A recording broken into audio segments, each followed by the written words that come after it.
about Dupixent and COPD.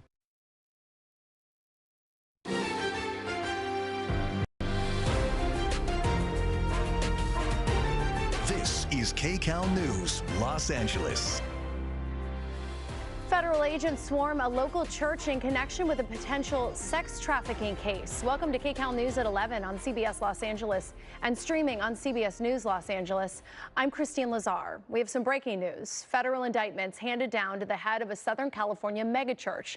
Assignment manager Mark Liu is at the desk with the details. Mark, what's going on? Yeah, Christine, so it looks like Homeland Security now wrapping up this operation at this East LA megachurch. The head of this church and 5 other members now facing multiple federal felony charges. Let me show you some videos, what our breaking news crew found when we went to head down to the outside of the La Luz del Mundo, or Light of the World Church in East LA near First and Arizona. Now, this is the neighborhood right behind the church. Federal indictments unsealed today charges the head of that church, a man named Nason Joaquin Garcia, is accused of racketeering, finance crimes, and the sexual abuse of minors. Specifically, the federal indictment alleges decades of abuse against women and children in the church, including the alleged creation of child sexual abuse members by some of the leaders of that church.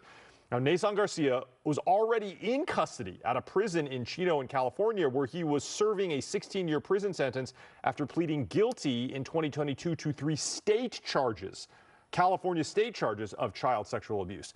Now he's facing federal charges, and he's not the only one. 5 other members of the church were indicted as well. One was arrested in LA earlier this morning. One was arrested in Chicago today. And 3 more are believed to be at large in Mexico. The U.S. government says they're working with Mexican authorities to seek their arrest and extradition back to the United States. Now, it's unclear exactly what these Homeland Security agents were looking for at this home next to this church in East L.A., but that operation now wrapping up. The U.S. attorney says if convicted on all, Garcia faces life in federal. Here from the desk. Christine, I'll send it back to you. Mark, tests outside the Nixon Library in Yorba Linda. Court Justice Amy Coney Barrett speaks inside. KCAL News reporter Rick Montanez is live there with their message. Rick. Christine, both the event inside and the protest rapid response. They appear to be wrapping up. There are still some here outside the Richard Nixon Presidential Library here in Yorba Linda. Of course, their message is to Supreme Court Justice Amy Coney Barrett. They say that she had power to stop the ICE raids that we've seen all across Southern California. Let's show you some video of the event. Justice Coney Barrett's event started at 10 o'clock this morning, and it's a sold-out event. She was expected to talk for about an hour here about her book, which is titled Listening to the Law. So remember this video also. We've seen lots of... On Monday, the Supreme Court lifted a lower court ruling that limited federal agents from conducting roving patrols in their enforcement tactics that began earlier this year in Los Angeles. Protesters here today, they are demanding Justice Coney Barrett change course and stand against federal immigration. There's been some drivers passing by here, and some are angry that this is even happening, but the fight to protect immigrants is deeply important to those we spoke with.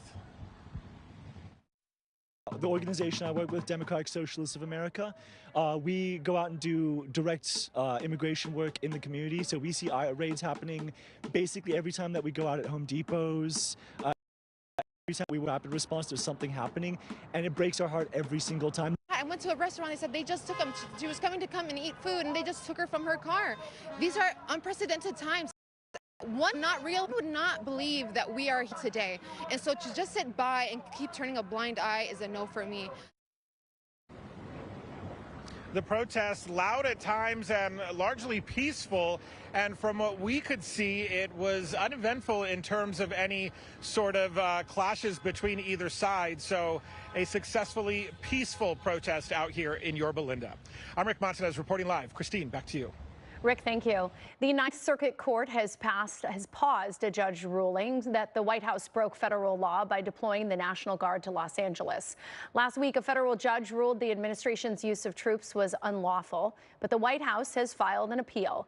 The Ninth Circuit Court paused the current ruling until the appeals process plays out. The state filed a new lawsuit yesterday asking the judge to block the ongoing use of 300 Guard troops here in Los Angeles, but the judge says he cannot rule until the original appeal plays out.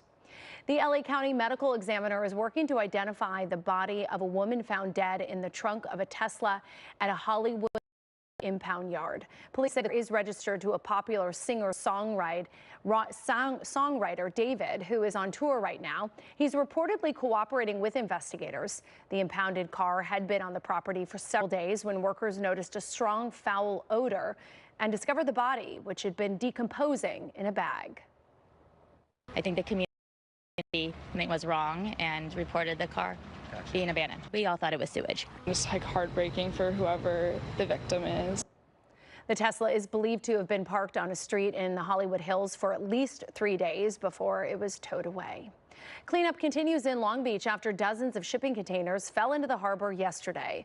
Video shows the moment those containers slipped off of a ship named Mississippi. About 67 containers, 1,300 tons of clothing, appliances, and electronics are either floating on the water or have sunk to the bottom.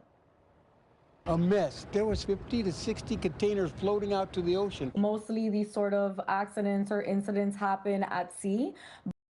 In port, it's a very, very rare incidents. Could have been a lot worse, absolutely. One person suffered a sprained ankle, but no other major injuries have been reported. Port officials have suspended operations temporarily to evaluate the cleanup effort. Some drivers were using their windshield wipers this morning with drizzle falling in parts of the area. Meteorologist Paul Dano for a look at your next weather forecast. And Paul, you've been telling us that this cool down